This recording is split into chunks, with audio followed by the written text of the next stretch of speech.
Hello everyone, my name is Joanda Mhlongo. I'm doing my advanced diploma in civil engineering at the University of South Africa. My student number is 20708696. I'll be doing a presentation for a project for water infrastructure and resource management. The project is based on Water Service Development Plan for Tshipise local municipality.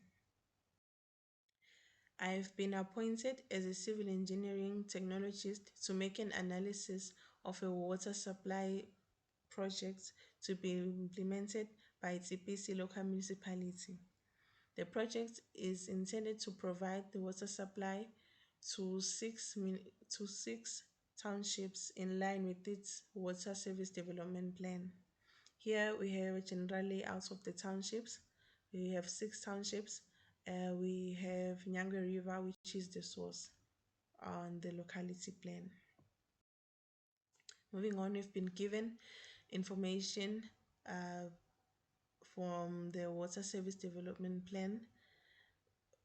The information that we are given is average daily demand, which is in liters per second for all the townships. The duration, which is 72 hours, which is 3 days. The pattern time, which is 4 hours. The demand ratio for 0 to 24 hours. The pump curves, which is 600 liters per second, as well as the 80-meter head. Here is the general layout of the Tshipise local municipality. We have demand centers, which are townships. We have them labeled from 1 until 6. We have a bulk water storage reservoir. We have Shikahilo water treatment plant. We have Nyangwe River, which is the source, the abstraction works. We also have junctions, which I'm going to explain further in the video where what is their function. For the methodology, we are going to plot a hydraulic infrastructure for the water reticulation network using the following items on ePlanet. We're going to have tanks, we have junctions, we have reservoirs, we have pipes, we have 2 pumps, and we also have demand centers that we're going to plot using ePlanet. Okay, I'm going to explain the functions of the items that we're going to plot. Okay, we have tank. We have a tank. So a storage tank is a familiar sight in many communities and serves 2 basic purposes. The first one is to equalize storage, and the second one is for emergency storage. Equalizing storage for the water needed to satisfy peak hourly demand in the community. The input data includes bottom elevation, diameter, as well as initial and maximum water level. The output properties is the hydraulic head. We have junctions. Junctions are points where pipes connect in a water distribution network. They have an effect on the water pressure and flow. The input data includes elevation, water demand, and initial water quality. The output data includes hydraulic head and pressure. We have reservoirs. Reservoirs are a source of water such as rivers, lakes, and dams. In this water distribution network, Nyangwe River is the source of water for the 6 demand centers. The input data required is the hydraulic head. And we also have pipes. Pipes are hydraulic structures that have different diameters, thicknesses, as well as lengths. Pipes are used to transport water from point A to point B. Pipes in a water reticulation network transport water from the reservoir until they reach the demand centers. The output properties include the start and end nodes, length, diameter, and roughness. And we have pumps. Pumps are used in a water distribution system to force out water either directly or through a service reservoir. The main aim is to increase the energy within the link, which will increase the hydraulic head.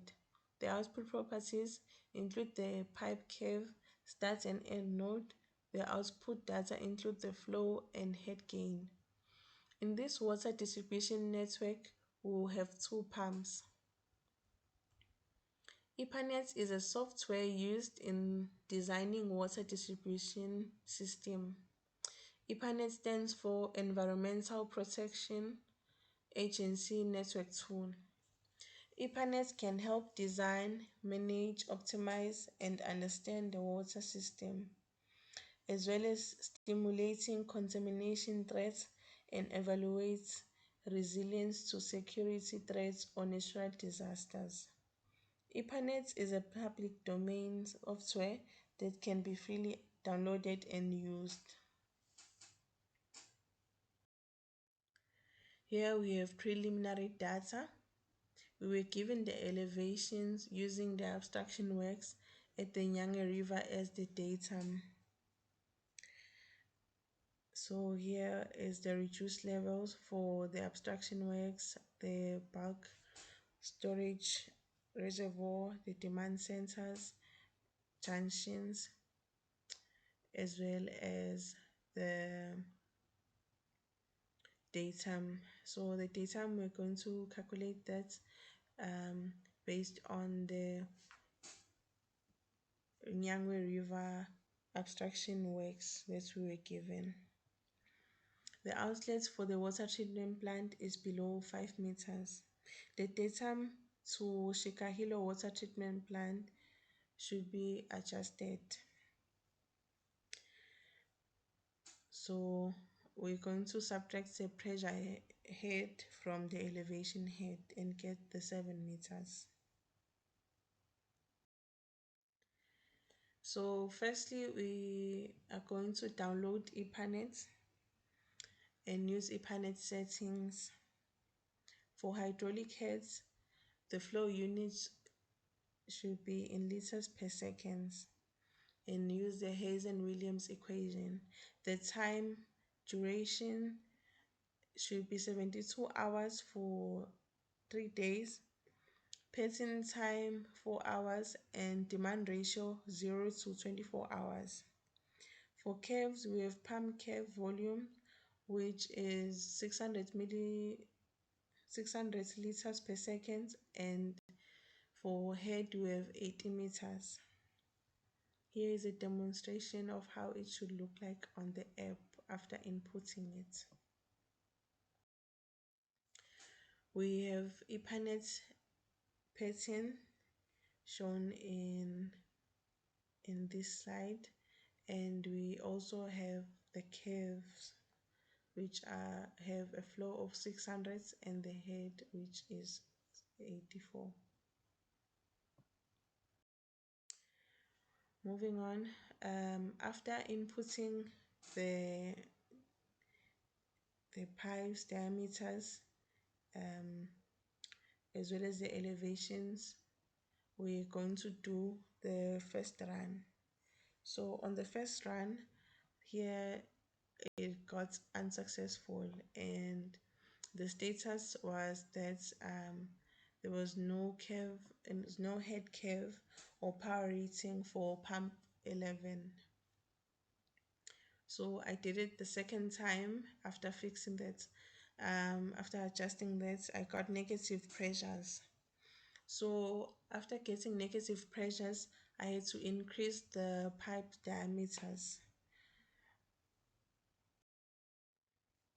So after increasing the pipe diameters, the run was successful. And the run was successful. The pressures were all positive, as well as the velocities were not exceeding 1.5 meters per second. After changing the pipe diameters, concentrating on the two pumps as well as the pipe diameters next to the junctions to be larger than the rest of the pipes, and keeping the other pipes within 300 to 500 millimeter diameter, the EPNS program managed to run successfully. This process of changing diameters was done multiple times until the run was successful. No negative pressure was experienced at the 6 demand center, and the velocities of all the pipes in the water reticulation network were less than the given maximum velocity of 1.5 meters per second. In conclusion, it was found that the analysis of the proposed water reticulation network was successful, and the layouts proposed to the Tshipise local municipality is in order for the municipality to do a cost estimate for the budgetary purposes. According to the EPANET software, the pipeline is possible and can be used as a guide for further design and construction. The municipality will be able to deliver sustainable potable water to the six townships in line with the Water Service Development Plan. I thank you.